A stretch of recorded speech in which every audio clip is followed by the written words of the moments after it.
we're the Office of Research and Graduate Studies. We're here to facilitate research.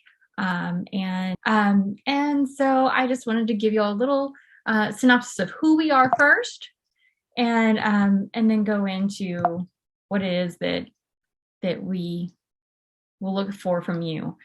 So first and foremost, just a brief introduction into the IRB. We're here to ensure the rights and welfare of human subject research participants. When humans participate in research, they immediately become very vulnerable. They're putting themselves in a vulnerable position for your research. And we want to respect the participants' willingness to be susceptible in order to further your research. So the Human Research Protections Program and the IRB were kind of created for this purpose. HRPP is the overarching program that oversees compliance. The IRB is part of HRPP, but HRPP assists the IRB, just to confuse you. The IRB reviews federally regulated research to ensure ethical reviews and ethical, regulatory, and policy criteria is being met. The HRPP supports the IRB in this effort, as well as overseeing non-regulated research. And so, let's see if I can. So these are the founding issues of, I know a lot of you are probably thinking, you know, I'm not going to jeopardize somebody's welfare. I'm not here to violate anyone's rights. So why do I really need the IRB? And it's kind of one of those situations of, well, that's every evil scientist ever said that. So we're here to actually help individuals, not that they'll be an evil scientist in any way, but we all have biases, implicit or not, and we all get absorbed in our passions. We all can marginalize other people's feelings. It's just innate in us and it's human. And so we were formed for cases like these. If you don't know about any of these cases, I just recommend that you take a look at them at some point. They'll just boil your skin. And so if you ever want to grab a cup of coffee and see about them together, I'm happy to do that with you. Again, I don't think anyone in our institution would conduct such heinous experiments as this. But I do think that there are aspects of participant welfare that can be overlooked simply because, you know, you're the author of the study and you're ingrained in the details and the outcomes, and you just simply need outside perspective. And so it's small things that we usually see. So the next question is, well, what is human subject research, right? Hopefully I've convinced you of the necessity of the IRB, but now you need to know, is my research human subject research? The HRPP IRB is here to oversee it, and it is composed of two primary things, right? It has to be human and it has to be research.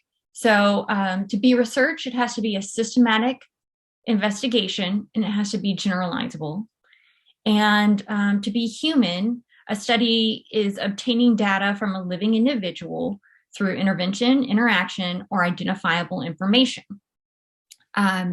So now we know if it's human and then if it's research, but we've got to get into the nitty-gritty details of definitions. What is systematic? Systematic is a detailed examination that involves a prospectively identified approach to an activity based on a system, method, or plan. Most people understand that. Where experts even get lost is this very bureaucratic term of generalizable knowledge. What is generalizable knowledge?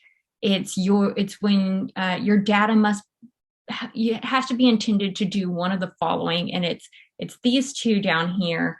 You are yielding results that are susceptible or that are applicable to a large population beyond your data collection, or you're yielding results that are intended to be used to develop, test, support theories, principles, statements, relationships, or to inform policy beyond the study.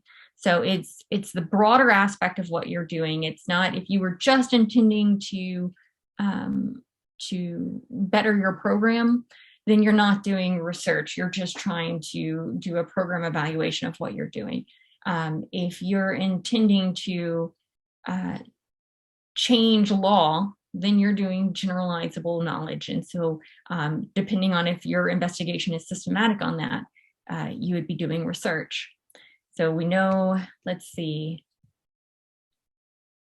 we know generalizable, we know human. I just wanted to point out that these definitions are very difficult at times to understand because they're federal and they're bureaucratic. And we don't expect you to know these definitions. Intervention and interaction have their own definitions according to federal regulations. So does identifiable private information. And even prospectively identified approach, you could have a prospectively identified retrospective approach. So these are they just really get down into the weeds when it comes to federal regulations. We don't expect you to know them. That's why we're here. And generalizable knowledge, of course, we said is a beast unto its own. So we're here to know those definitions for you. We're here to help facilitate understanding the definitions. And that is why we say all projects involving human subjects must be assessed by UIW IRB. It's UIW policy. And so if you remotely think that you're involving humans or remotely think that you're doing research with humans, it's best practice to contact our office, and it's policy to contact our office. So if my argument regarding the respect and welfare of human subjects was not enough to compel you to submit to the IRB, then you should also know that you're required to submit to the IRB by institutional policy and federal regulation. Our institution is beholden to a federal-wide assurance, which is where we attest to the federal government that we will comply with regulations.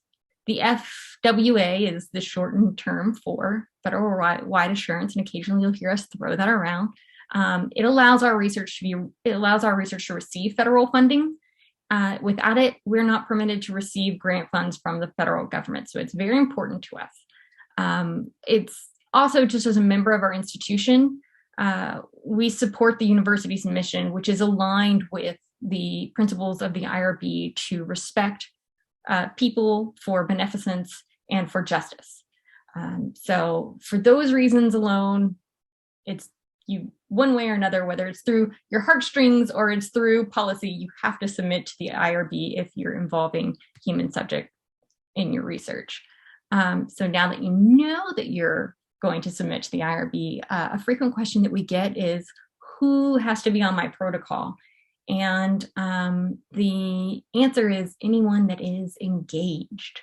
And that could mean faculty, students, staff, people outside our institution, some of your colleagues. If they meet any of these three definitions, they are engaged. And so that means that they, for the purpose of research, they are either obtaining data about subjects through intervention or interaction, they are analyzing or obtaining identifiable private information, or they're involved in the informed consent process. All of those people have to be listed onto your protocol, which means all of them have to be city trained or have human subject research training. If your research does involve someone outside our institution, it may prolong the application period a little because we have to form a reliance agreement with these individuals and ensure that they've gone through training as well. So always be cognizant of who's doing what on your protocol. We're going to ask you for that information. And so be sure to give us everything that you can so that we can get this process done as quickly as possible. But after we get asked, well, who has to be on my protocol and am I actually engaged? We then get asked, well, when should I submit? And that's a very simple answer, and it's prior to the start of your study. This includes recruiting subjects. The moment you interact with subjects, you've begun your study. So if you want to start your study quickly, be cognizant of your time and apply as soon as possible. We don't expedite protocols for anyone. So plan wisely, and just remember that the time expected to receive approval is on our website, but oftentimes that time frame is because we've put it in the hands of the PI and it's not meeting that time frame because we're waiting on the PI to respond to us about the corrections we've requested.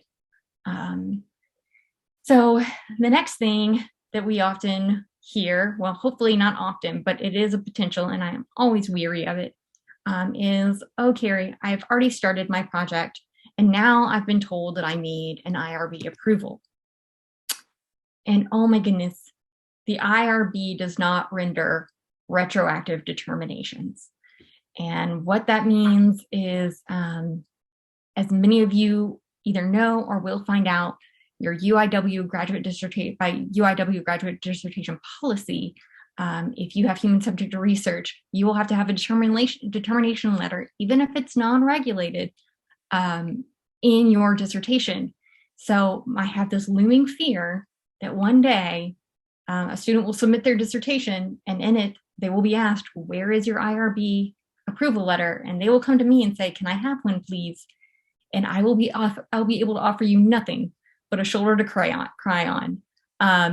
And that's best case scenario. Worst case scenario, it's a shoulder to cry on and a letter of noncompliance. So please, please, please be cognizant of what you're doing. And always, if you remotely think it's human, run it through us. Because I really do not like writing those letters of noncompliance. It's a lot of paperwork, and I would be very sad for you if anything should happen to that research that you work so hard on. So the next thing we need to know is there are 4 categories, and I know someone mentioned this. There are 4 categories of review. There's not human subject research, there's exempt, there's expedited, and there's full board. For these 2 over here, review times are fairly short. This one's a little more extended, and this takes quite a while. And the reason is that these 2 are minimal risk, and they're not regulated by the federal government. These 2 are regulated by the federal government. Expedited is still minimal risk. Full board is the only one where there's not minimal risk. And it's important to note that minimal risk is the probability and magnitude of harm or discomfort anticipated in the research that is greater than you encounter ordinarily in your life or during the performance of routine physical or psychological exam or test. So if it's out of the ordinary, it's going to go to full board. The full board, if your study is full board, the committee only meets once a month. In order for your study to go to full board that particular month, we have to have it in whole, ready to rock and roll 2 weeks before the full board meeting, which means if you submit it 2 weeks before and we have changes that we want you to make, it's going to the next meeting. And so then the IRB board actually reviews it. And if they have changes, then they send it back to you, and then you've got to wait for the next month. So if you have a full board, get it in soon as possible, and just be cognizant that it's going to take a lot longer for you to get that approval. I think full board's about 45 days, expedited's about 20, 25, something like that. I think we've been a little slower because we've had a lot more come in. And then exempt, I think, is around 14 days. Not human subject research is just a few days. It's just where you are in the line of protocols. So that one doesn't take quite as long. And I wanted to go over not human subject research. It's typically falls into one of these categories up here, although it can be outside of these categories. So it's not necessarily dependent on that. When completing the application for not human subject research, you'll still go into our ERM system. But instead of all the other categories, you'll select the one that specifically says not human subject research, and it'll pare that application down for you so you can get a little bit quicker determination. You don't have to fill out quite as much information. We just need to know why it may not be human, why it may not be research, why it may not be both.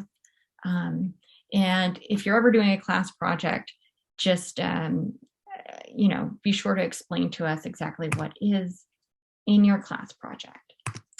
And just, again, to elaborate on class projects, because we get these a lot, a class project is designed to practice methods, tools, techniques, enhance your learning, and it's intended solely for the benefit of the class and not for generalizable knowledge. Class projects are not if they are intended to lead scholarly presentations or publications. They're not if they fall under the expedited or full board categories. They're not if they include special populations, and they're not if they include sensitive information. And so let's see here. So to be expedited, you're looking at this right here. And this is our full board special populations and sensitive information.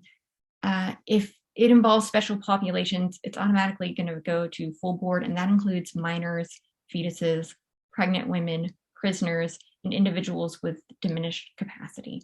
We're trying to make sure that the individual is fully aware of what they're getting into, that they can fully provide their consent to participating in this. And these individuals, they just need particular oversight to make sure that they're being protected. As far as expedited, a lot of it is clinical based, but I do want to point out two to you. One is category 6 over here, the collection of data, voice, video, digital, or image recordings.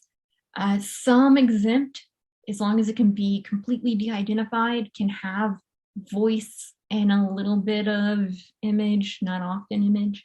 A lot of times when you get to image, we're going to automatically move that up to an expedited. And then category 7 is usually, it's very similar to exempt, but it's usually going to contain some of this information over here, or else it's going to be identifiable in some way. And so we've bumped your study up because of the more risk that it involves. And typically focus groups on occasion can be exempt, but a lot of times they get bumped up to here because it's difficult to give people anonymity in focus groups.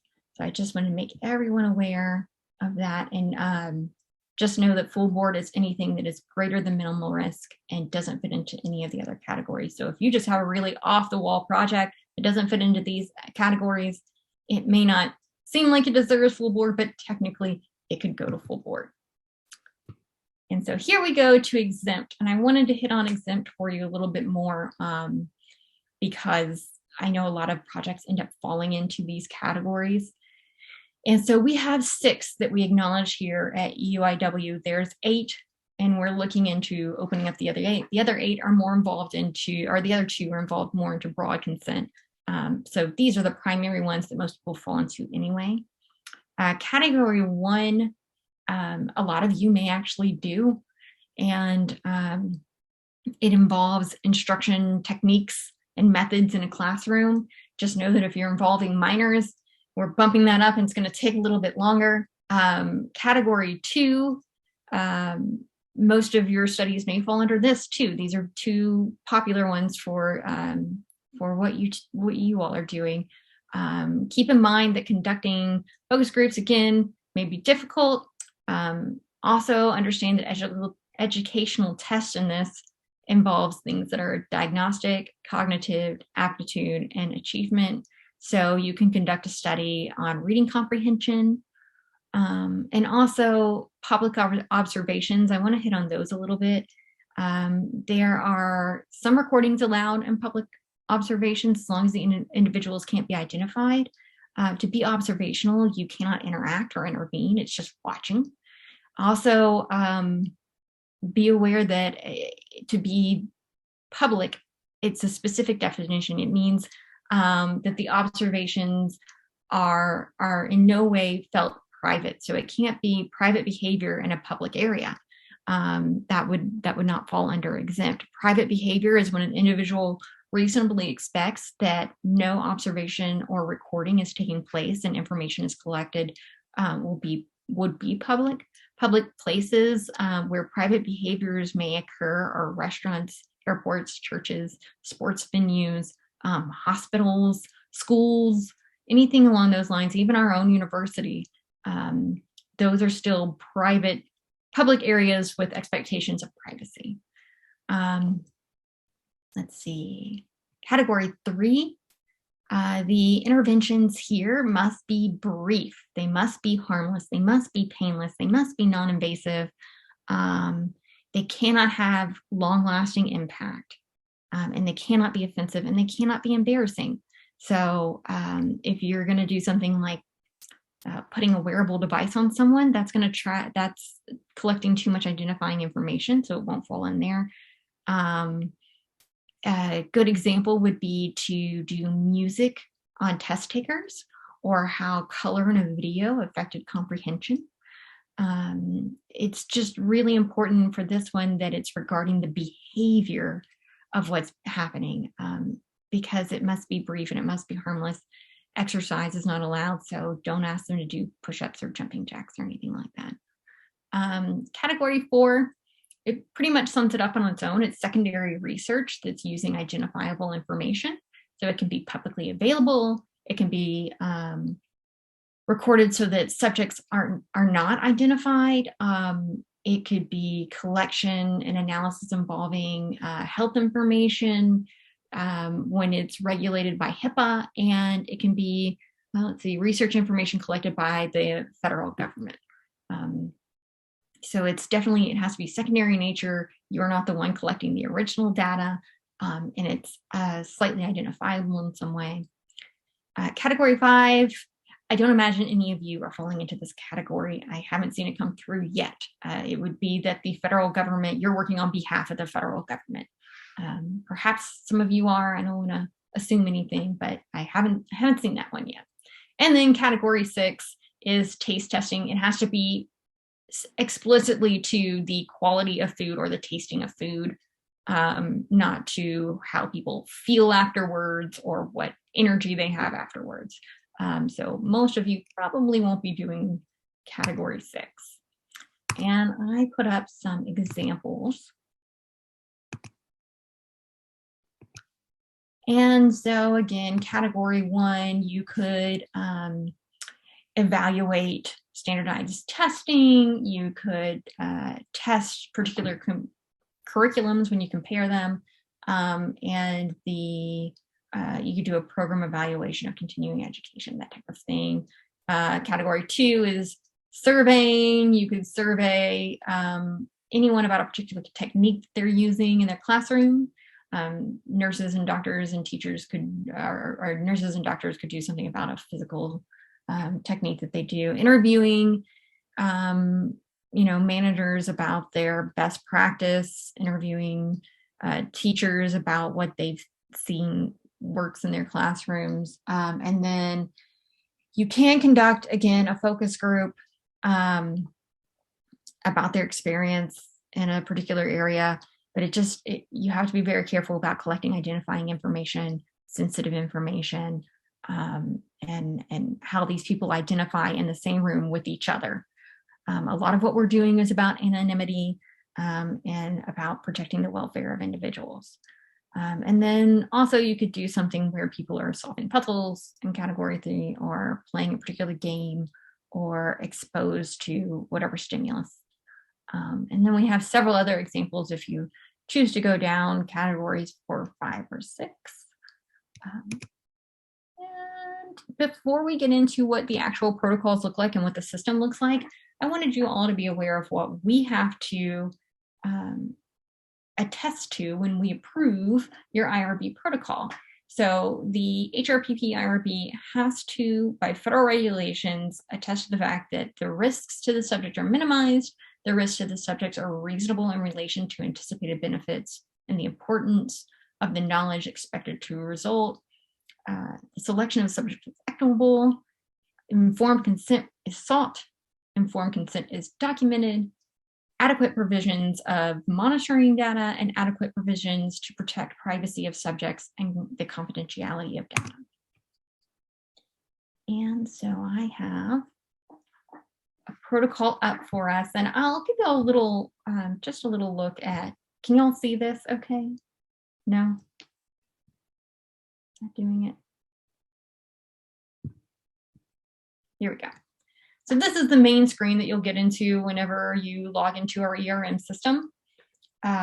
know that you can create special folders. If you wanted to say, hey, I have a bunch of students that have a bunch of IRBs, faculty, they can throw them all into one folder and you can organize what you're looking at. However, you can have closed ones. These are all my closed ones. I'm going to put them in this folder. To create your project, you will click Create Project. You will type your name of your project. You will select IRB form. If your form does involve someone outside of our institution, you will later create an external review agreement. Or if that's really more if your IRB protocol is held in a different institution. I don't think most of you will encounter that. And then also know that if for some reason you leave the institution, but you want to transfer the rights for someone else to conduct your study after you leave, you can transfer any study that you want. Just know that that study then has to be amended to include the appropriate person as the PI. So for this purpose, I have created an IRB application template, and I believe you all have a copy of it. This is the screen that you first enter into after you create a protocol. Know that you can share your template or your protocol with anyone. I would recommend that you share it with your faculty supervisor so that they can go in and leave comments and make changes and anything else that they need to do. If ever you want to create a continuing review request or an amendment or anything along those lines, these are the subforms for you to do that. And it all depends on the status of since I'm not submitted, I can't submit any subforms because I don't have a protocol to amend or continuing review. So anyways, I wanted to start with that. The principal investigator, just know that you will have to put your supervising faculty, and you'll have to put your city training date. So all of you will have to be city trained. For your purposes, most likely it'll be the social and behavioral training. There is a biomedical one if you plan to do anything biomedical. And if you ever create a team, all this on the side is your navigation. If you plan to create a team, you'll have to list who they are, their email, and their city training date as well. And again, if that person is outside our institution, it'll require a reliance agreement. So be sure to notify us. You can choose your various categories right here. And then you'll have to select what type it is. If it's where you think it belongs. If you select one and we just disagree, we'll put a note in your protocol saying, we really think it's this. So please change your protocol. If you have, oh, it's going to erase everything I'm doing because I'm not in incognito.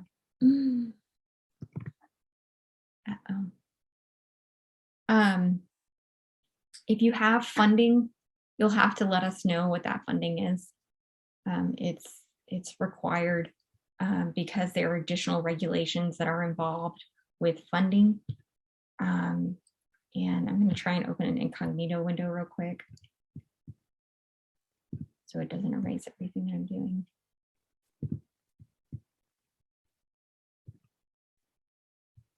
So I've experienced too, if any of you are doing this and you have Google Forms will auto-populate and then also start to delete things. So be careful in Google because it will lead you astray.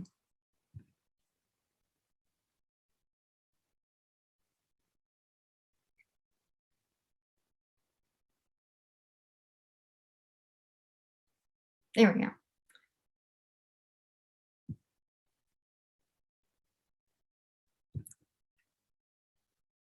And so our next form application, I believe, gets down into the actual study. So depending on where you're conducting your study, we want to know the location. We have to know where your subjects are encountering you and where you're encountering them.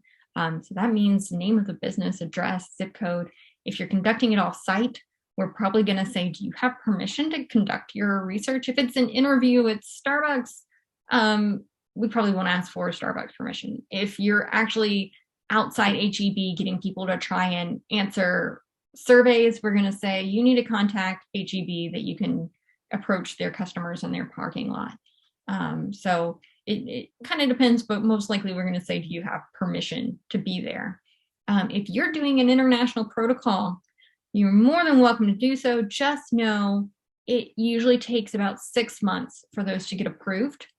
And it's because it requires a local review from the city and country that you're in, whether it's an ethics committee there or some sort of local council. They have to be able to review what research you're doing and approve it. You have to be able to attest that you are an expert in the local culture and you understand the laws there, and that you can communicate with them. We're basically just making sure that you have a plan before you start contacting people in foreign nations, and you're not going to upset anyone or anything over there. We really have to protect those individuals, and because we're not from these countries, we have to make sure that we know we're not breaking any laws and we're not putting anyone at risk. So just prepare yourself for that. When we ask for equipment to be used, we want to know, are you using Qualtrics? Are you using Microsoft Forms? Are you using, what are you using exactly? Please don't use Google Docs or Google Forms. It's just not secure, and we'll most likely send that back. The duration, we want you to break it down. I'm recruiting and collecting during these times. I'm analyzing during these times. All full board and expedited are going to have a 1-year extension, and then you'll have to do a continuing review to tell us where you are in the process and what's going on. Exempt studies get 3 years. So once you get your approval for exempt, you're good for 3 years. At that 3 years, we will send you a notice about 60 days out saying, do you still want to do this? And if you do not respond, we will close it. So respond to us or be prepared for that to close. The purpose, we want to know just that. Tell us what this is. For some reason, we have people get caught up in hypothesis and thesis. We want to know what you're trying to explain to others, or what you're attempting to validate to others.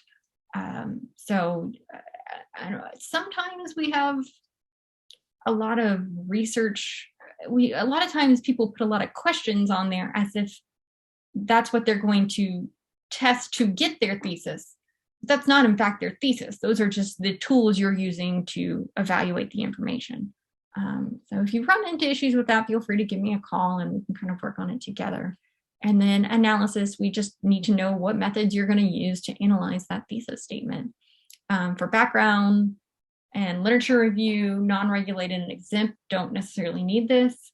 For expedited and full board, we need to know how you got to this point, what information is there validating the study. So we just need to know the background.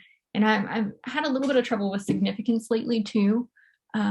As part of the IRB HRPP purpose, we have to know that these subjects are not engaged in research that is doesn't have a purpose, doesn't have an idea, isn't going to contribute to anything. There has to be something significant that your research is doing for these individuals, whether it's society as a whole or these specific individuals. There has to be something that makes it important. Otherwise, there's no need to conduct a study to begin with. So be sure to give us a significance. The participant characteristics and sources, just tell us that's the type of number. We have trouble with this too. If it's a qualitative research, you can give us a range. We're going to most likely approve your range unless it just seems completely bizarre. We may ask you for a little more details about how you got that range. But once we approve your range, we'll take most likely the top number of the approved range. If you decide this really isn't I'm not getting enough details to meet my aims, so I need to expand my range, you can amend your protocol later and say, I need to add 10 more people on here so I can get a better understanding. One of the other things that people I know our reviewers are looking at is also just an explanation of attrition. What will happen to your research if you don't get this number that you're expecting? So be sure to be very clear about what it is, why you need these individuals, because the aim is to reduce harm, right? So you want to use the most minimal amount of people while still being able to achieve the aims of your research. And then exclusion and inclusion, we're just trying to be equitable. You have to, if it's not overtly obvious why you're excluding someone, you have to give us a reason why. Particularly if you're saying, you know, I'm only involving men and not women. We're going to want to know why. If yours is about, you know, food taste testing, is it because you want to know the taste buds of men, or is it just because you're tired of talking to women and you want to talk to men? I mean, we're going to have follow-up questions for you. And then identifying sources and locations of the subjects. That's not HEB anymore. It could potentially be HEB, but where are you hanging your flyers? How are you advertising this? How are you getting people to come to your study? Where are you finding these people? That's what we want to know. Vulnerable populations. If you're the teacher of a class and you want your students to participate, they could be vulnerable. The parents could be vulnerable because they feel undue pressure to say yes to you because you're the teacher. We're not saying that you can't use vulnerable populations. You absolutely can use vulnerable populations, and sometimes it's great for you to do so that we can learn more about these vulnerable populations. But you do have to justify it. You do have to tell us how you're going to mitigate the vulnerability. We're really looking here for, are they actually giving you consent on their own accord and not by any sort of coercion. Whether you intend it to be or not, it could be, and we want to make sure that people are actually consenting. We want to know how you're recruiting. We'll eventually ask for all the documents that you use. So if it's a flyer, if it's an email, if you have a script that you're talking to people, and how you're coming up with this method to recruit. Informed consent. Informed consent is used for expedited and full board, and information sheet is used for exempt. Exempt, you need some sort of acknowledgement that they're doing it, but you don't have to have a full signature. Expedited and full board, you need a signature. And if it's digital, there are special regulations that are involved with digital signatures. I would suggest using the Adobe sign through our UIW apps. But if you run into that situation and you're not sure what to do, just give me a call and we can talk about and figure out the best option for you. Subject compensation, we want to know all the nitty-gritty details. Tell us what type of compensation they're getting, how much. We want to know if it's coming via check. We want to know if it's going through the mail. We want to know, are they getting it at the beginning of the study, the end of the study? We want to know all the nitty-gritty details. And the whole point is so that the subjects are clear about when they're getting compensated and that they're not being coerced by the incentive in and of itself. And I think we're getting closer to the end. Research, design, and methods. This right here where it says describe the study design, this is not where you put your procedures and methods. This is where you say, I have a parallel study. I'm doing qualitative analysis. Mine's a mixed method. This is just telling us a general idea of the overarching concept of what you're doing. And that helps us later identify, are your methods and procedures actually saying what you're doing as far as the study design, so that you can actually meet your aims. And then, are you actively collecting data? For a while, I had people keep saying no, even though they were doing things like surveying and interviewing people. So if you're surveying and interviewing someone, you're actively collecting data from them. So be cognizant of that. The only time I could really see you saying no is if you're getting secondary data. Other than that, you're most likely collecting active data. And if you're using any of this information, we just want to, if you just select what it is that you're doing. If it's other, we want to know what it is. Just tell us what it is. Describe in detail. Here is where you put your methods and procedures. And this is where we want the subject flow. We want to know from beginning to end what the subject will see and do and interact with, and what will happen to their data, and how it's recorded, how it's eventually we'll ask how it's stored, but we want to know from beginning to end what the subject will do. We want to walk through the process as if we are the subject ourselves. It's going to help us realize, is there a regulation here that we're missing? And a lot of times this is where I get a lot of information about, someone said it was exempt, and then here they're telling me they're going to record their physical image and ask them their name and record their names and all that. And now you're getting into expedited. And so that's why we ask you to just give us the whole process so that we can get a better understanding of what these subjects will encounter.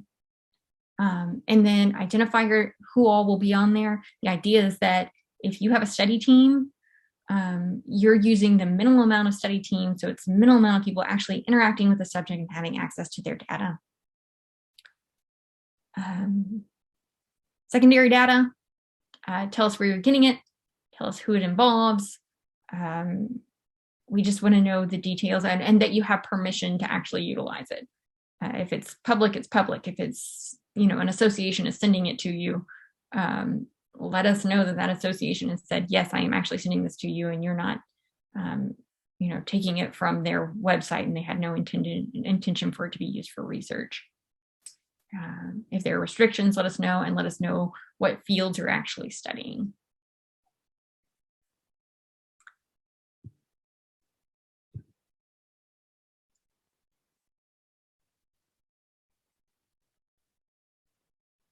And then we want to know risks. There's nothing wrong, again, with having risks. Lots of things have risk. In fact, almost all research has some risk, right? So there's nothing wrong with having it. Just let us know what it is, what you plan to do to mitigate it, all of that type of stuff. Occasionally someone's like, no, seriously, this is completely anonymous. There's no way there's any risk at all. And you can click, there are no risks. But a lot of studies have risks, and that's not wrong. We just need to know about them, and we need to know how we're going to minimize them the best that we can. And then we need to know, because part of our founding ideals is that there's beneficence of some sort. And so what is the benefit? If there's none specific, we just want to know specifically to these participants. If it's to society, that's great. We want to know, are these subjects getting something in particular? Is there something that's so beneficial to them that they feel a little coerced to say yes? And we'll go into, it still may be good enough that it's worth the risk, or else we'll say, well, how are we going to minimize that a little bit? And then again, international has additional questions. Just be very, very prepared to answer them, and be prepared for this to take a little bit longer. We want to know what personal identifying information you are recording and why it's required. And then we want to know about how you're going to store the data. That's part of the process for us. We have to make sure that identifying information is secure, and that these subjects are not compromised in any way. And so we're going to ask for a lot of explanations about how you're storing it and what you tend to do with it in the future. And then most likely you cited someone along the way. And so we want to make sure that we're giving credit where credit is due. And this is where we will ask for all your uploaded information. And that includes, if you're showing someone a video, upload the video. The survey questions, give us the survey questions. Permissions, local reviews, anything that pertains to this protocol, we need to see it. If it's advertisements, if it's anything, and most importantly, your informed consent. I also wanted to point out that we have a help section up here, and it has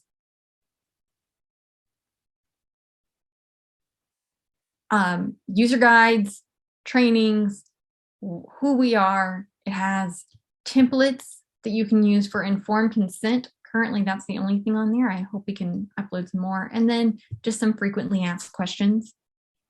Know that if your question isn't answered here, I am happy to be the one to answer your question. You can also utilize reputable sources if you see something from Penn or UCFS or Northwestern. I even go and reference some of their materials sometimes. So their policies, their internal policies may be different.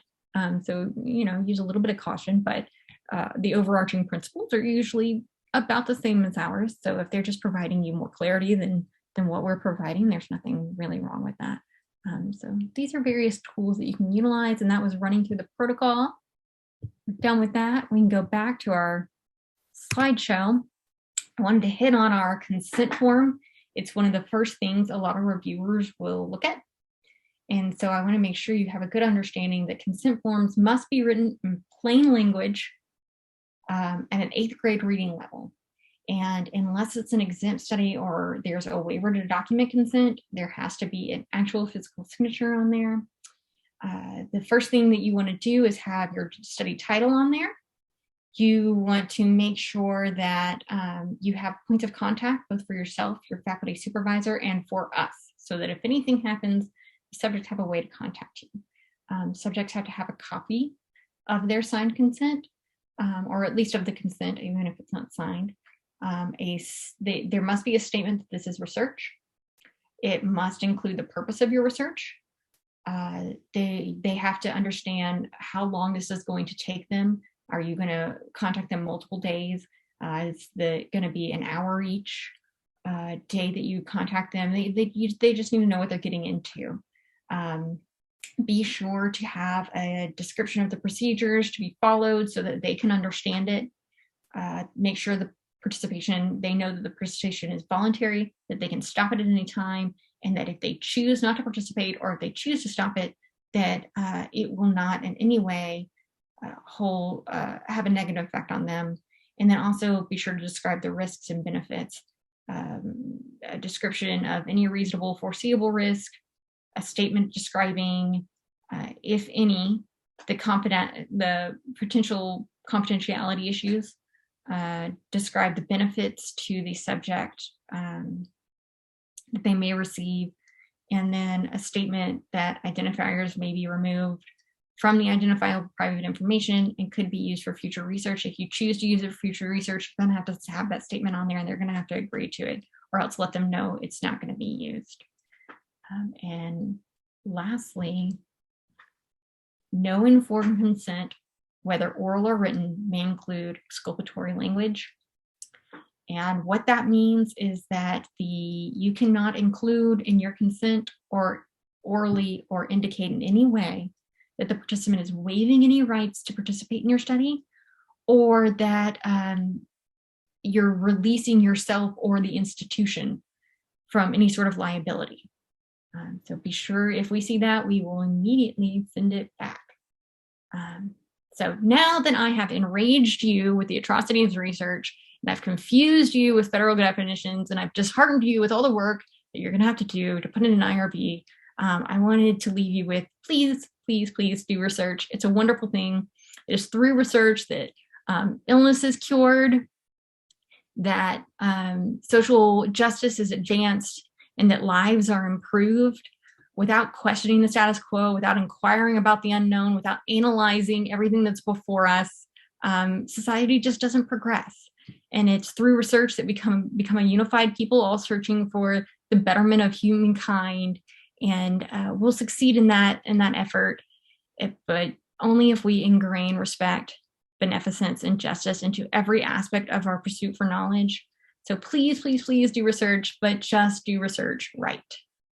And if you ever have any questions, this is our team. We are very small. Yes, we are hiring. If you know anyone who is very good at pre-award grant management, we would love to hear from them. But in the meantime, just have patience, because we are a team of 2, and it's a lot for us to look through, and we're here to help, here to facilitate, but just be patient, and our contact information is down there at the bottom.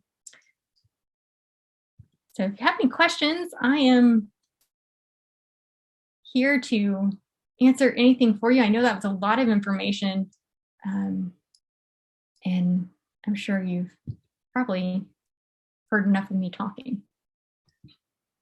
No, this is great. So thank you so much for a comprehensive presentation. This is exactly what I was hoping for. And thank you so much for going through from the basics to also the detailed level of what each of the levels of approval process and what you need to do.